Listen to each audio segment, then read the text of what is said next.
Hello and welcome back everyone to my class. I hope you all are doing well. আজি মই তোমালোকক class 12 বায়োলজিৰ বংশগতি তত্ত্ব আৰু প্ৰকাৰণ নামৰ অধ্যায়টোৰ পৰা কেইটামান প্ৰশ্ন দিবলৈ লৈছোঁ। আজি প্ৰথম প্ৰশ্নটি হৈছে মেণ্ডেলৰ বংশগতিৰ প্ৰথম সূত্ৰ অৰ্থাৎ প্ৰভাৱী সূত্ৰটি লিখি ব্যাখ্যা কৰা। উত্তৰ মেণ্ডেলৰ বংশগতিৰ প্ৰথম সূত্ৰ বা প্ৰভাৱী সূত্ৰ অনুসৰি যদি কোনো এক বিশেষ চাৰিত্ৰিক বৈশিষ্ট্যৰ বাবে এযোৰ বিপৰীতধৰ্মী লক্ষণ বিশিষ্ট ব্যক্তিৰ মাজত সংগম ঘটোৱা হয় তেন্তে F1 জনুত বিপৰীত লক্ষণ দুটাৰ এটাহে প্ৰকাশ পায়, আনটো লক্ষণ প্ৰকাশ নাপায়। প্ৰকাশ পোৱা লক্ষণটোক প্ৰভাৱী আৰু প্ৰকাশ নোপোৱা লক্ষণটোক পৰাহত বা অপ্ৰভাৱী লক্ষণ বোলা হয়। প্ৰভাৱী সূত্ৰৰ ব্যাখ্যা। মেণ্ডেলৰ প্ৰভাৱী সূত্ৰ মটৰ মাহৰ ওখ আৰু চাপৰ গছৰ মাজত কৰা একসংকৰণ পৰীক্ষাৰ দ্বাৰা ব্যাখ্যা কৰিব পাৰি। ওখ লক্ষণৰ বাবে থকা কাৰকটোক কেপিটেল T আৰু চাপৰ লক্ষণৰ বাবে থকা কাৰকটোক স্মল t সংকেতেৰে বুজালে পিতৃজনৰ বিশুদ্ধ ওখ আৰু বিশুদ্ধ চাপৰ গছৰ জিনীয় ৰূপ ক্ৰমে কেপিটেল T আৰু স্মল t হয়। এতিয়া এই ওখ কেপিটেল T আৰু চাপৰ স্মল t কাণ্ডযুক্ত দুজোপা গছক পিতৃজনু হিচাপে ধৰি ইহঁতৰ মাজত ইতৰ পৰাগণ হ'বলৈ দিলে প্ৰথম অপত্যজনুত সৃষ্টি হোৱা আটাইবোৰ গছ ওখ লক্ষণ বিশিষ্ট সংকৰ উদ্ভিদ কেপিটেল T হয়। অৰ্থাৎ বিশেষ চৰিত্ৰৰ বাবে কোনো জীৱৰ মাজত সংকৰণ পৰীক্ষা কৰিলে তাৰ ফলত সৃষ্টি হোৱা প্ৰথম অপত্যজনুত পিতৃজনৰ দুটা বিপৰীতধৰ্মী লক্ষণৰ বাবে থকা কাৰকযোৰৰ যিকোনো এটাৰহে প্ৰকাশ হয়। ইয়ে হ'ল মেণ্ডেলৰ প্ৰভাৱী সূত্ৰ। প্ৰথম অপত্যজনুৰ প্ৰতিজোপা গছৰ স্বপৰাগণ হ'বলৈ দিলে দ্বিতীয় অপত্যজনুত ওখ আৰু চাপৰ লক্ষণযুক্ত দুয়োবিধ গছেই পোৱা যায় আৰু এই লক্ষণ দুটাৰ গছবোৰৰ ব্যক্তৰূপৰ অনুপাত সদায় 3:1 হয়। এই অনুপাতটোক একসংকৰণ পৰীক্ষাৰ ব্যক্তৰূপীয় অনুপাত বোলে। এই চিত্ৰটোত মেণ্ডেলৰ প্ৰথম সূত্ৰ ব্যাখ্যা কৰিবলৈ একসংকৰণ পৰীক্ষা দেখুওৱা হৈছে। ইয়াত পিতৃজনুৰ বিশুদ্ধ ওখ আৰু বিশুদ্ধ চাপৰ গছ দুজোপাৰ পৰা কেপিটেল T আৰু স্মল t জনন কোষৰ সৃষ্টি হৈছে আৰু এই জনন কোষ দুটাৰ মিলনৰ ফলত F1 জনুত কেপিটেল T স্মল t জিনীয় ৰূপৰ আৰু ওখ ব্যক্তৰূপৰ উদ্ভিদৰ সৃষ্টি হৈছে। F1 জনুৰ পৰা সৃষ্ট পুং আৰু স্ত্ৰী জনন কোষৰ মাজত স্বপৰাগণ হ'বলৈ দিলে F2 জনুত ওখ লক্ষণৰ তিনিজোপা আৰু চাপৰ লক্ষণৰ এজোপা উদ্ভিদৰ সৃষ্টি হয়। গতিকে একসংকৰণ পৰীক্ষাৰ ব্যক্তৰূপ হ'ব 3:1 অৰ্থাৎ তিনিজোপা ওখ ব্যক্তৰূপৰ উদ্ভিদ আৰু এজোপা চাপৰ ব্যক্তৰূপৰ উদ্ভিদ আৰু জিনীয় অনুপাত হ'ব 1:2:1 অৰ্থাৎ এজোপা উদ্ভিদ কেপিটেল T জিনীয় ৰূপৰ, দুজোপা উদ্ভিদ কেপিটেল T স্মল t জিনীয় ৰূপৰ আৰু এজোপা উদ্ভিদ স্মল t জিনীয় ৰূপৰ। কুৱেশ্যন নম্বৰ 2 মেণ্ডেলৰ বংশগতিৰ দ্বিতীয় সূত্ৰ অৰ্থাৎ পৃথকীকৰণ সূত্ৰটি লিখি ব্যাখ্যা কৰা। উত্তৰ মেণ্ডেলৰ পৃথকীকৰণ সূত্ৰৰ মতে সংকৰণ পৰীক্ষাত সৃষ্ট প্ৰথম অপত্যজনুৰ ব্যক্তিৰ দেহত কোনো এক বিশেষ চাৰিত্ৰিক বৈশিষ্ট্যৰ বাবে থকা বিপৰীতধৰ্মী কাৰকযোৰ একত্ৰিত হৈ থাকিলেও এইবোৰ কেতিয়াও মিশ্ৰিত হৈ নাযায়, কাৰণ জনন কোষ গঠনৰ সময়ত ইহঁত পৰস্পৰে পৃথক হৈ ভিন ভিন জনন কোষত প্ৰৱেশ কৰে। ব্যাখ্যা। বংশগতিৰ দ্বিতীয় সূত্ৰটো একসংকৰণ পৰীক্ষাৰ দ্বাৰা ব্যাখ্যা কৰিব পাৰি।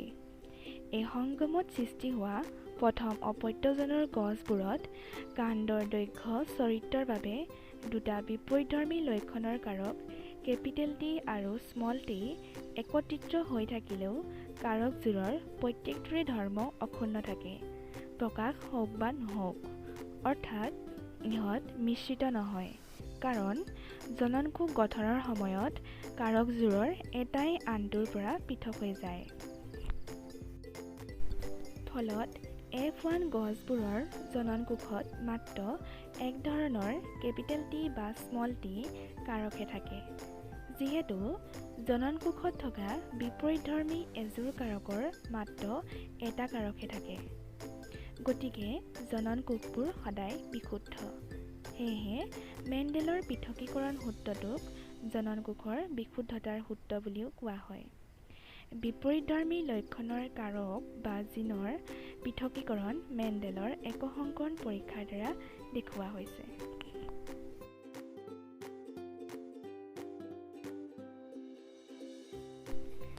এই চিত্ৰটোত মেণ্ডেলৰ একসংকৰণ পৰীক্ষাৰ জৰিয়তে মেণ্ডেলৰ বংশগতিৰ দ্বিতীয় সূত্ৰটি ব্যাখ্যা কৰা হৈছে। ইয়াত দেখুওৱা হৈছে যে যদিও পিতৃজনুৰ জননকোষ কেপিটেল টি আৰু স্মল টি লগ লাগি F1 জনুত ওখ ব্যক্তৰূপ প্ৰকাশ কৰিছে, চাপৰ ব্যক্তৰূপৰ কাৰকটি তাৰ পৰা নাইকিয়া হৈ যোৱা নাই। এই কথা প্ৰমাণ কৰে যেতিয়া F1 জনুৰ উদ্ভিদে জননকোষ গঠনৰ সময়ত আকৌ পৃথক হৈ পৰে। ইহঁত F1 জনুৰ পৰা জননকোষ গঠনৰ সময়ত পৃথক পৃথক হৈ পৰিছে। Question number 3। মেণ্ডেলৰ বংশগতিৰ তৃতীয় সূত্ৰ অৰ্থাৎ স্বতন্ত্ৰ বিন্যাস সূত্ৰটি লিখি ব্যাখ্যা কৰা। উত্তৰ: মেণ্ডেলৰ স্বতন্ত্ৰ বিন্যাস সূত্ৰৰ মতে কোনো জীৱৰ দুযোৰ বা ততোধিক বিপৰীতধৰ্মী লক্ষণৰ বাবে সংকৰণ ঘটালে প্ৰথম অপত্যজনুত সেই লক্ষণৰ কাৰকবোৰ একত্ৰিত হৈ থাকিলেও পিছৰ জনুত এযোৰ কাৰকৰ পৃথকীকৰণ আনযোৰ কাৰকৰ ওপৰত নিৰ্ভৰশীল নহয়, অৰ্থাৎ এই কাৰকবোৰে স্বাধীনভাৱে যিকোনো বিপৰীত কাৰকৰ লগত সম্ভাৱ্য সকলো প্ৰকাৰে সঞ্চাৰিত হয়। ব্যাখ্যা: মেণ্ডেলৰ বংশগতিৰ তৃতীয় সূত্ৰ বা স্বতন্ত্ৰ বিন্যাস সূত্ৰ মেণ্ডেলৰ দ্বি-সংকৰণ পৰীক্ষাৰ দ্বাৰা ব্যাখ্যা কৰিব পাৰি। মেণ্ডেলে তেওঁৰ দ্বি-সংকৰণ পৰীক্ষাত সমযোজক বিশুদ্ধ হালধীয়া ঘূৰণীয়া লক্ষণ বিশিষ্ট বীজযুক্ত এজোপা গছৰ লগত সমযোজক বিশুদ্ধ সেউজীয়া সুতুৰা লক্ষণ বিশিষ্ট বীজযুক্ত আন এজোপা গছৰ মাজত সংকৰণ পৰীক্ষা কৰিছিল।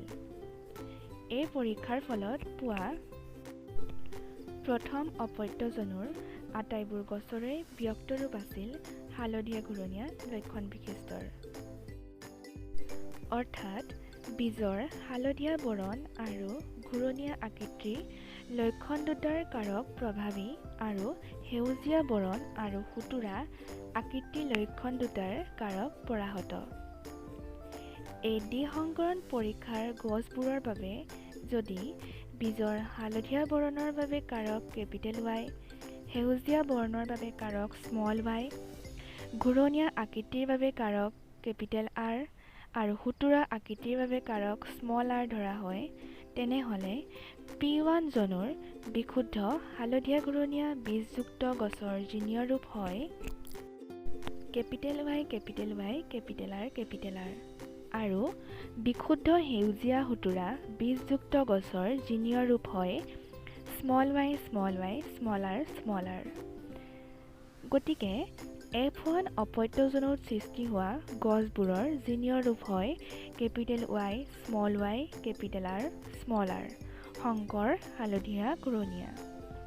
মেণ্ডেলৰ মতে যিহেতু এই চাৰিটা কাৰক জননকোষ উৎপাদনৰ সময়ত পৰস্পৰে পৰস্পৰৰ পৰা পৃথক হৈ প্ৰতিটো স্বাধীনভাৱে সঞ্চাৰিত হয়, সেয়েহে F1 জনুৰ প্ৰত্যেকজোপা গছেই চাৰি প্ৰকাৰৰ জননকোষ সৃষ্টি কৰিব পাৰে, যেনে নাম্বাৰ 1 কেপিটেল Y কাৰকে কেপিটেল R কাৰকৰ লগত কেপিটেল YR জননকোষ সৃষ্টি কৰে।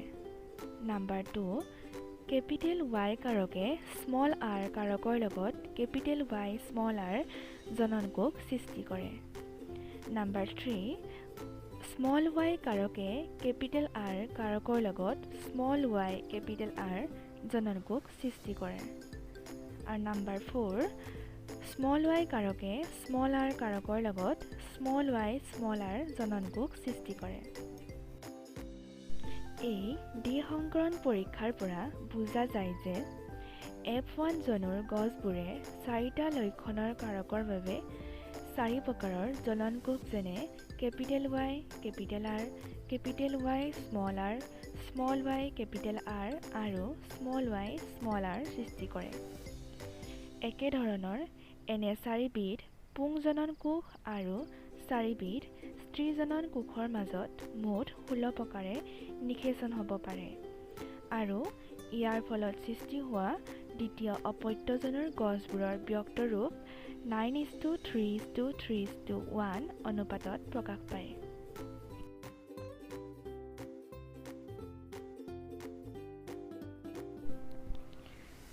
এই চিত্ৰটোত মেণ্ডেলৰ তৃতীয় সূত্ৰ ব্যাখ্যা কৰিবলৈ দ্বিসংকৰণ পৰীক্ষা দেখুওৱা হৈছে।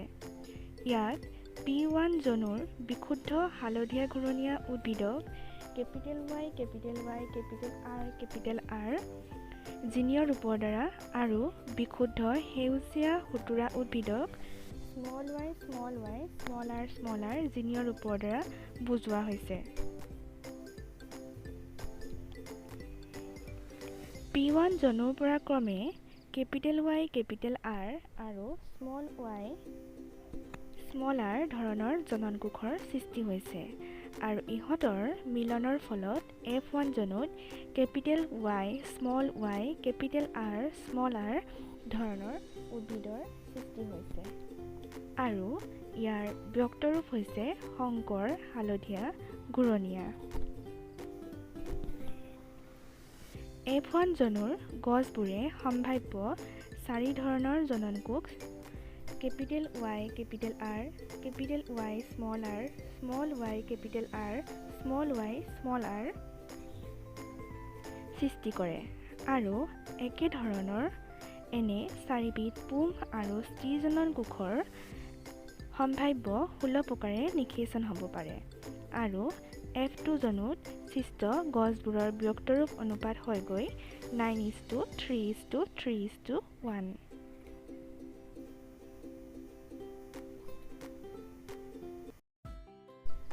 আজিৰ ভিডিঅ'টি ইমানতে সামৰিছোঁ। ভিডিঅ'টো ইমান সময় চাই থকাৰ বাবে থেংক ইউ।